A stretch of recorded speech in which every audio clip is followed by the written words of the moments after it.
si Abah. Saya Elmira Pertiwi dan teman saya Devina Aulia Fitri. Hari ini kita akan membahas etika berbisnis bagi remaja itu apa saja. Untuk membahas ini kita bersama dosen matkul hukum bisnis Abah atau Abdillah Sani SH MSI. Terima kasih Abah telah meluangkan waktunya untuk bisa berdiskusi bersama kami. Jadi guys, etika bisnis ini sangat penting bagi remaja yang ingin memulai bisnis atau yang sedang berbisnis. Terus juga etika bisnis itu aturan tentang berbisnis dengan jujur, adil, dan bertanggung jawab. Bagi remaja, etika ini penting agar usaha kecil-kecilan bisa berjalan dengan baik dan dipercaya oleh orang-orang.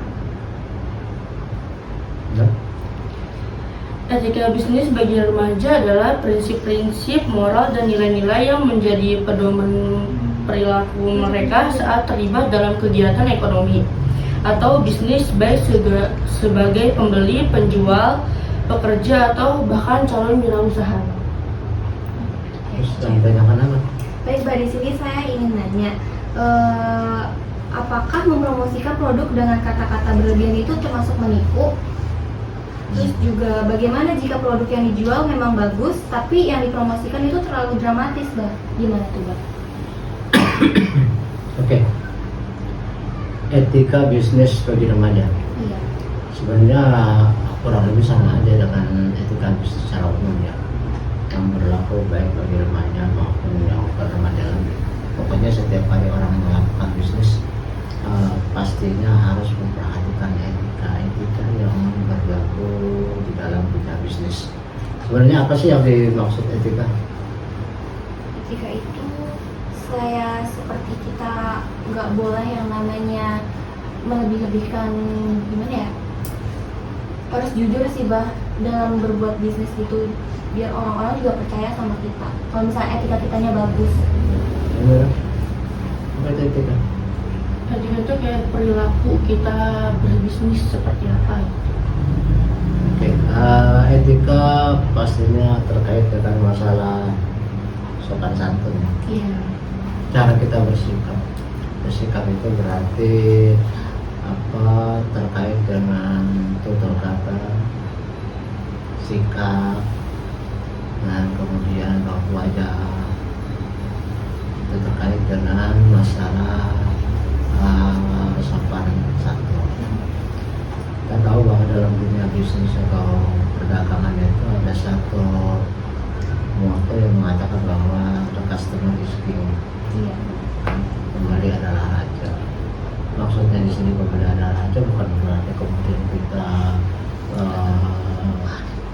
memperlakukan seorang pembeli itu dengan berlebihan, yang kayak seorang abdi dalam menghadapi seorang raja, jalan sampai katakanlah neraka, terus merunduk berlebihan. Nggak perlu kayak gitu, yang normal-normal aja.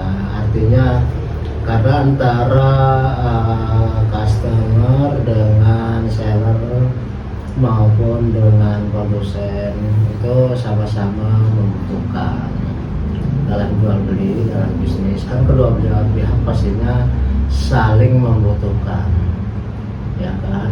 Penjual atau pebisnis itu berharap bahwa bisnis atau transaksi yang dilakukan itu bukanlah hanya sekali saja, tapi bisa berlanjut, bisa repeat order, kemudian sekali, kemudian dua kali, dan seterusnya. Begitu juga ketika dia berlaku baik kepada pelanggannya, kepada customernya, dan si customer merasa puas, ya baik dengan pelayanan maupun dengan harga yang harus dia bayar, kemungkinan dia akan menjadi seorang yang berlangganan gitu lah, ya kan. Jadi yang namanya bisnis itu bukanlah suatu transaksi seperti katakanlah seperti petasan meledak kemudian selesai, tidak. Justru seorang pebisnis yang bagus, seorang pedagang yang sukses adalah ketika dia membuat para pembelinya datang lagi, beli lagi, datang lagi, beli lagi, jadi langganan. Samping itu seorang pebisnis juga akan berharap bahwa si pelanggan itu akan ketok tular ngomong lagi sama teman yang lain. Nah itu bagus loh, di situ harganya murah, pelayanannya bagus, kualitasnya juga bagus gitu ya. Itu yang diharapkan. Jadi ada communication mouth to mouth, dari mulut ke mulut yang menyebar sana kemari gitu. Oleh karena itulah tentu saja ketika dia menghadapi konsumennya, dia harus memperlihatkan suatu sikap yang baik supaya apa yang diinginkan, yaitu terciptanya langganan yang setia atau loyal customer itu benar-benar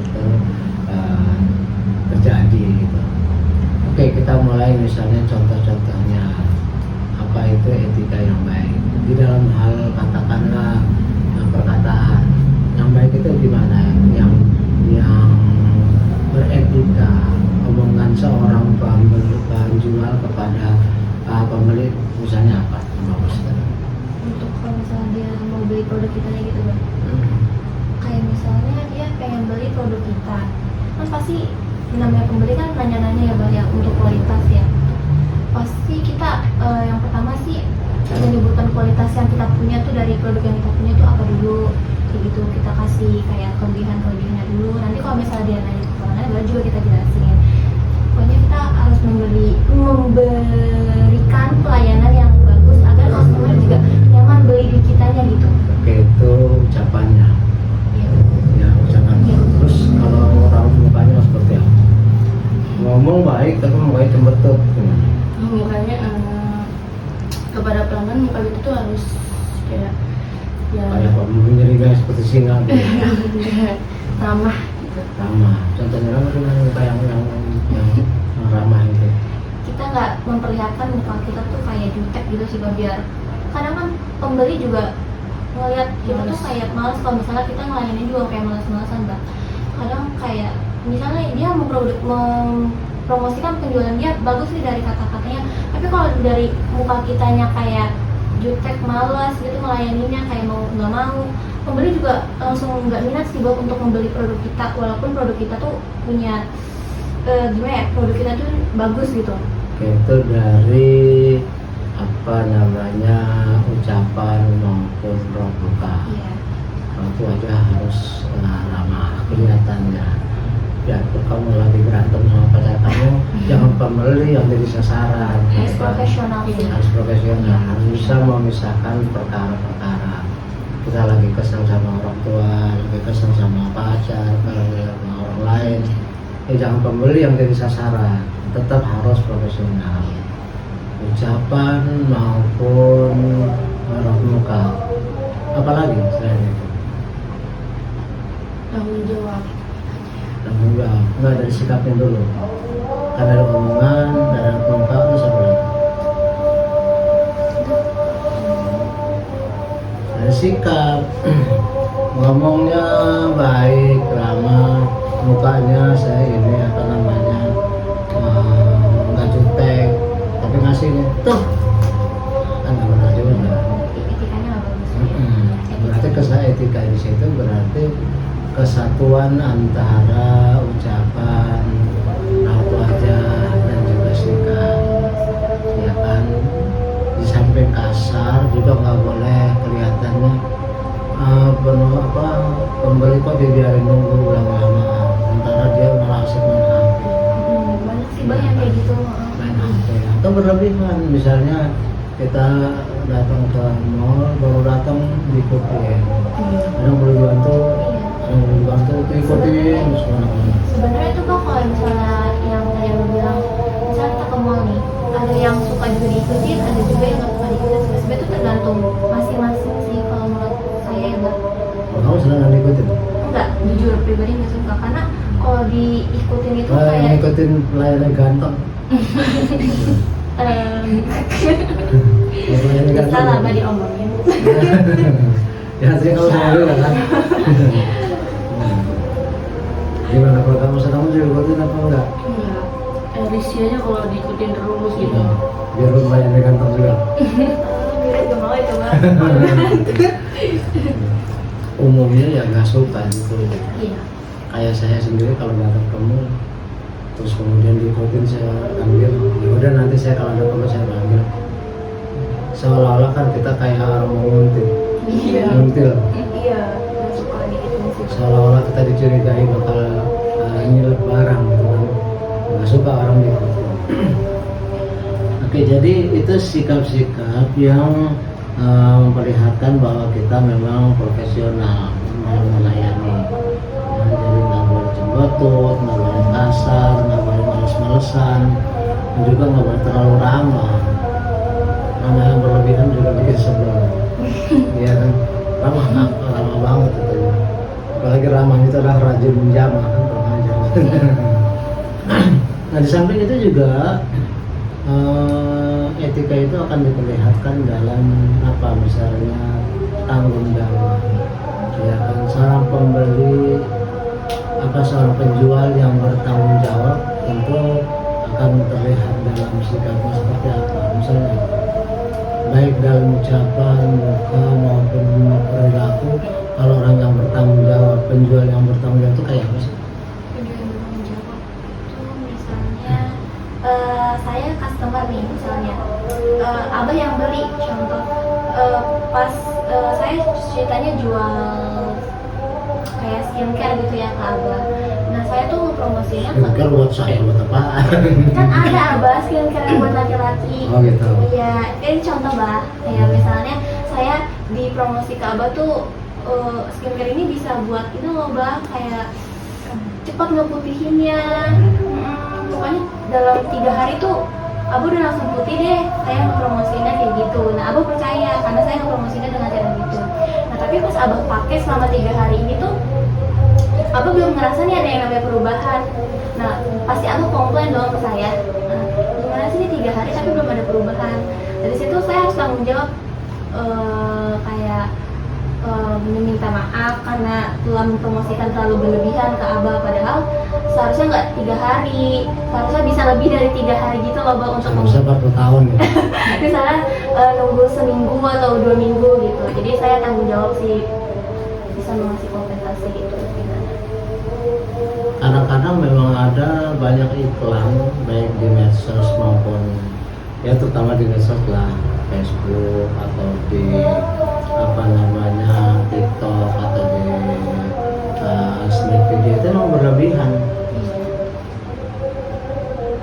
Anda kena penyakit apa, diabetes misalnya, minum ini maka dijamin sembuh, ya dijamin sembuh dalam waktu sekian dan jaminan uang kembali. Iya. Bagaimana caranya uang kembali, orang barang udah dipakai? Kan ketahuan bagus atau tidaknya setelah barang dipakai kan, setelah obatnya diminum. Masa ketahuan lo ini bagus karena kita belum nyoba kan?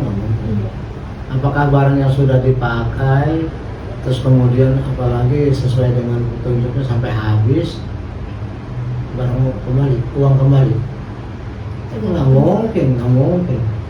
Mau udah kembali uang kalau barang udah habis. Kalau misalnya kita bertanggung jawab lah, karena kita ngerasa nggak ada perubahan sama sekali. Kalau misalnya penjualnya jujur dan mau bertanggung jawab, pasti dia bakal ngasih kompensasi. Karena kitanya kan udah apa Pernah nggak terjadi kamu beli skincare, ya, pokoknya yang kamu pakai itu dalam waktu 3 hari wajahmu akan putih seperti salju, berlebihan malah. Salju buat apaan ya? Putih seperti salju, terus kamu pakai, terus kemudian tidak terbukti. Komplain kamu adalah mana nih nggak sesuai, kira-kira kamu bisa kembali. Ada nggak yang seperti itu? bukan kalau saya ngeliat di TikTok ya bah, ada beberapa penjual kayak bukan ngasih full uangnya gitu loh bah, kayak mengganti dengan produk lain gitu. Apa misalnya? Misalnya saya contoh beli skincare lagi ya bah, skincare nggak cocok di saya, mungkin dia bisa beralih kayak, oh ini saya kasih masker ya buat kompensasinya biar saya. Pernah ngalamin? Nggak pernah sih bah, tapi saya pernah lihat review-review di TikTok kayak gitu rata-rata. Benar, pernah. Iya, Ini iya. kamu beli skincare nggak bagus, tadi bilang putih, kamu kulit kamu putih, ternyata nggak terbukti. Heeh. Kasih katakanlah kompensasi, ini pakai ini supaya kulit kamu jadi bagus, nggak tahu balik lagi semula. Nggak ada semua, Tapi beberapa nggak ada guna yang- itu pakai gituan. Tapi saya lihat di TikTok tuh ada beberapa penjual yang kayak gitu sih, Bah. Nah, tapi jarang. Dia jarang. Kasih Karena kompensasi. mereka takut dinilai nanti online shopnya jadi jelek karena review jelek dari kitanya gitu. Mereka jadi takut gitu loh. Oke, dan apa namanya ketika kita belanja di media sosial kan biasanya memang kita lihat reviewan orang ya, Iya review, iya. review Rata-rata dari apa itu. pembeli. Tapi kalau review yang bagus-bagus itu kamu yakin bahwa itu memang suatu kejujuran? Hmm. Bisa aja komplotan sendiri yang bikin. Ya kan ada apa namanya itu seperti itu tadi ya kan? Buzzer, Bah. Bukan. Katakanlah dari dia sendiri setting bahwa dia kemudian memuji produk itu, tapi teman-temannya juga bisa kan? Iya bisa sih. Misalnya kamu jualan skincare, terus kamu minta teman kamu sekelas berapa orang tuh? Mas kamu berapa orang? 30 orang, 27. 27 orang semua bilang, oh ini produk bagus, gitu kan? Katakanlah kompensasinya kepada teman kamu, lu semua dikasih jajan. Anggap aja itu biaya promosi kan? Iya, semua dikasih jajan bakso. Terus dia nulis lah ininya testimoninya. Padahal nggak seperti itu. Memang kadang-kadang apa namanya penjual kalau di media sosial itu berlebihan. Bahkan ada gambar apa obat untuk katakanlah untuk mengobati masalah patah tulang, di mana orang yang kakinya bengkok, polesin kayak lagi kan, Iya. anak-anak kayak gitu. Ya kan, orang yang tangannya begini, gampang amat poles-poles kayak begini. Kita berlebihan dan kemungkinan besarnya mungkin nggak katakanlah beli produk terus disebutkan kalau tidak terbukti uang dikembalikan. Kamu sebagai pembeli dan tidak melihat bukti, mau nggak kamu minta balikan? Biasanya kan males ya. Ya kalau nggak ada buktinya kamu komplain, minta uang dikembalikan, mungkin nggak? Mungkin. Mungkin kamu minta kembalian lagi dulu. Iya. Pernah kamu lakukan? Belum pernah. Kalau saya justru banget kalau satu produk yang nggak sesuai dengan iklannya, kalau kemudian nggak terbukti, males saya untuk komplain lagi. Beda apa hari apes aja gitu ya, Bah? Nah, iya, beramat lah. Paling nanti di nextnya ya saya akan lebih berhati-hati, tapi nggak mungkin lagi beli yang itu, ya kan? Jadi memang etika ini sangat penting dalam hal bisnis. Karena apa? Karena kita tahu seperti yang saya sebutkan tadi bahwa bisnis itu bukanlah suatu hal yang sekali selesai. Bisnis yang sukses adalah kalau terjadi transaksi berulang-ulang. Kali dua kali jadi apa langganan, dan kemudian dia bersedia juga untuk menginformasikannya dengan memberikan testimoni kepada teman-teman. Jadi situ bagus loh, gitu kan? Ya kan? Jadi dengan demikian kalau misalnya bisnis itu yang offline sekalipun, misalnya tukang bakso, masuk kan online kan susah dikirim gambar, ya kan? Paling juga dikirim melalui Gojek kan. Tapi kalau makan di tempat ya, terus kemudian penjualnya itu jutek, terus kemudian produknya sendiri juga nggak enak, ya kan? Terus kemudian lagi lambat banget, ya kan? Kalau kamu pesennya, kalau kamu beli bakso jangan pakai L bang, gitu. Apa jangan pakai L? Jangan pakai lama. Jangan pakai L ya gitu kan, jangan lama-lama gitu kan. Ya, ada kan yang lama amat sih, ini lelet banget gitu kan. Nah, itu akan menjadi kesan tersendiri bagi seorang pembeli yang akan mempengaruhi pendapat dia, dan ketika dia membuat testimoni pasti apa yang dialami akan diceritakan. Oh di situ pembelinya penjualnya jelek dalam arti perilakunya, penjualnya itu judes, harganya mahal, barangnya nggak enak gitu kan, pelayanannya lama, udah gitu tempatnya juga banyak laler gitu kan, kotor. Saya lagi makan ada tikus di jalan gitu kan. Terus saya lagi makan, tukang ngambil nongol, tukang ngambilnya bukan satu lagi, 20 orang gitu kan. Selama saya makan datang lagi sampai saya sembah dulu kan jadi tes semua.